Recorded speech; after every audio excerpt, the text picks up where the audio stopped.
အိမ်ငှားဖြစ်သူကအိမ်လာကလည်းမပြီးဘူးအိမ်ကိုလည်းရစရာမရှိအောင်ဖျက်ဆီးထားတယ်ဆိုရင်အဲ့ဒီအိမ်ငှားကိုတေချာပေါက်နှင်ထုတ်လို့ရနိုင်ပြီလို့ထင်ပါသလားတကယ်လို့များကျွန်တော်မိတ်ဆွေဟာအဲ့ဒီလိုလွယ်လွယ်တွေးထားတဲ့အင်ရှင်တယောက်ဆိုရင်တော့ဒီဗီဒီယိုကိုအဆုံးထိကြည့်ဖို့လိုပါလိမ့်မယ်ဘာဖြစ်လို့လဲဆိုတော့တရားခွင်ဆိုတာအထင်နဲ့သွားလို့မရတဲ့နေရာဖြစ်နေလို့ပါပဲဒီအမှုမှာဆိုရင်အင်ရှင်ဟာအိမ်ငှားကိုနှင်ထုတ်ရှင်စောနဲ့ဥပဒေရဲ့အားနည်းချက်တစ်ခုကိုမတိမတာကျူးလွန်ခဲ့မိပါတယ်သူပေးပို့လိုက်တဲ့စာတစောင်ဟာအိမ်ငှားကိုအနိုင်ယူဖို့အတွက်လက်နက်ဖြစ်မလာဘဲနဲ့ကိုယ်သေးတွင်းကိုပြန်တူးမိတဲ့အနေအထားကိုရောက်သွားစေခဲ့ပါတယ်အိမ်ငှားကိုနှင်ရှားဖို့ကြိုးစားရင်းနဲ့အင်ရှင်ကဘာတွေမှားယွင်းသွားခဲ့တာလဲအင်ရှင်တိုင်းမဖြစ်မနေသိထားမယ့်အရေးကြီးတဲ့အချက်ကဘာလဲဆိုတာကိုဒီနေ့မျှဝေပေးသွားပါမယ်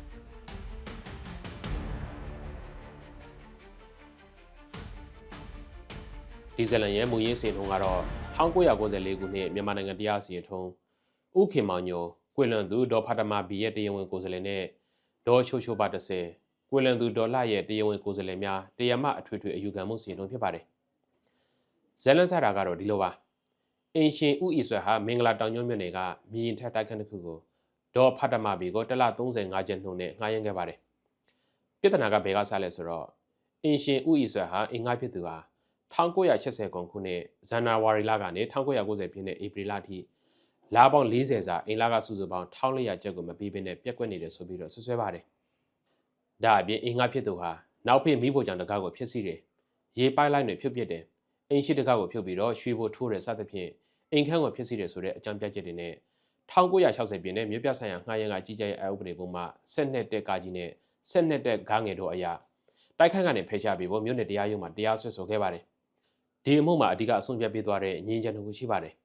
ပထမတစ်ခုကတော့ notice စာကိစ္စပါဥပဒေအရအိမ်လာကမပေးလို့တရားစွဲမယ်ဆိုရင်အိမ်လာကအကျွေးတွေတောင်းဆိုဖို့နဲ့ငှားရမ်းခြင်းကိုရက်စဲဖို့ notice စာပေးဖို့ရပါတယ်ဦးဤဆွဲကလည်း1990ခုနှစ်မေလ14ရက်နေ့စွဲနဲ့ notice စာပေးပို့ခဲ့ပါတယ်ဒါပေမဲ့တရားရုံးကစစ်ဆေးကြည့်တဲ့အခါမှာဦးဤဆွဲတောင်းဆိုထားတဲ့လာပေါင်း40စာအကျွေးတွေကနေ1980ခုဇူလိုင်ကနေ1988ဒီဇင်ဘာလအထိ18လစာငွေ630ကျပ်ကိုအင်ရှင်ကလက်ခံရရှိပြီးဖြစ်ကြောင်းပြေစာဖြစ်ပိုင်းတွေအရာပေါ်ပေါက်သွားပါတယ်။အင်ရှင်ကပြေစာမှာမှားယွင်းမိတာပါလို့ထုချေပေမဲ့အထောက်အထားမပြနိုင်ခဲ့ပါဘူး။ဒါကြောင့်ဥပဒေနဲ့အညီရထိုက်တဲ့ငှားရမ်းကထက်ပိုတောင်းထားတဲ့တနည်းအားဖြင့်ရပြီးသားငွေတွေကိုပါထည့်တောင်းထားတဲ့ notice စာဟာတရားမဝင်တဲ့ notice စာဖြစ်သွားပါတယ်။ notice စာတရားမဝင်တဲ့အတွက်ပုံမှန်12တက်ကကြီးအရာအင်ရှင်ဟာဒီဂရီရထိုက်ခွင့်မရှိတော့ပါဘူး။ဒုတိယညင်ချက်ကတော့အင်ကိုဖျက်ဆီးလို့နှင်ချပေးဖို့တောင်းဆိုထားတဲ့ကိစ္စပါ။အင်ကအင်ကိုဆိုးရအောင်လုပ်တယ်ဆိုရင်တရားစွဲဆိုခွင့်ရှိပါတယ်။ဒါပေမဲ့ကာလာစီကန်တဲ့အဥပဒေပထမစေရာအမှတ်စဉ်120အရာတရားစွဲဆိုခွင့်ရရှိတဲ့အချိန်ကစပြီးတော့6နှစ်အတွင်းမှာတရားစွဲရမှာဖြစ်ပါတယ်။အမှုတွေအထောက်အထားတွေအရာအင်ရှင်ဥယျာဉ်ဆွဲဟာအင်္ဂါဖြစ်သူနောက်ဖေတကားတွေဖြစ်စီတာရေပိုက်တွေကိုဖျက်ပစ်တာကို1988ခုနှစ်နဲ့1989ခုနှစ်တွေမှာရက်ကွက်ပြည်သူ့ကောင်စီနဲ့1982ခုနှစ်မှာလူမှုရေးကော်မတီတို့ထံကိုတိုင်ကြားစာတွေပေးပို့ခဲ့ပူတာကိုတွေ့ရပါတယ်။ဆိုလိုတာကအင်ရှင်ဟာ1988 1982ခုနှစ်မှာကလေးကဒီကိစ္စကိုသိရှိနေပြီးတော့တရားစွဲဆိုခွင့်ရရှိနေခဲ့ပါပြီ။ဒါပေမဲ့တကယ်တမ်းတရားစွဲတာက1990ပြည့်နှစ်မှာဆိုတော့ဥပဒေကခွင့်ပြုထားတဲ့6နှစ်ဆိုတဲ့ကာလစည်းကမ်းသက်ကိုအများကြီးကျုံလွန်သွားခဲ့ပါပြီ။ဒါကြောင့်ဒီတစ်ချက်နဲ့လည်းတရားစွဲဆိုခွင့်မရှိတော့ပါဘူး။ဒီအမှုမှာတရားမချင်းတို့ဥပဒေအမိန့်40တဲ့နီး23ပါပဏာမအချက်ဆိုတဲ့စကားရပ်နဲ့ပတ်သက်ပြီးတော့တရားရုံးချုပ်ကရှင်းလင်းဆုံးဖြတ်ပေးခဲ့ပါတယ်။မူလိုင်းမြတ်နဲ့တရားရုံးကအခုနကပြောခဲ့တဲ့ notice စာတရားမဝင်ခြင်းနဲ့ကာလစည်းကမ်းသက်ကျုံလွန်ခြင်းဆိုတဲ့အချက်နှစ်ချက်နဲ့တင်တရားလိုရဲ့အမှုကိုပတ်လိုက်ခဲ့ပါတယ်။တိုင်တရားရုံးကတော့အဲ့ဒီလိုပတ်လက်တာကိုပယ်ဖျက်ပြီးတော့ကျန်တဲ့ညင်းချက်တွေကိုဆက်ဆက်ဖို့အာရုံကိုပြန်ချပေးခဲ့ပါတယ်။ဒါပေမဲ့တရားရုံးချုပ်ကဆုံးဖြတ်တာကတော့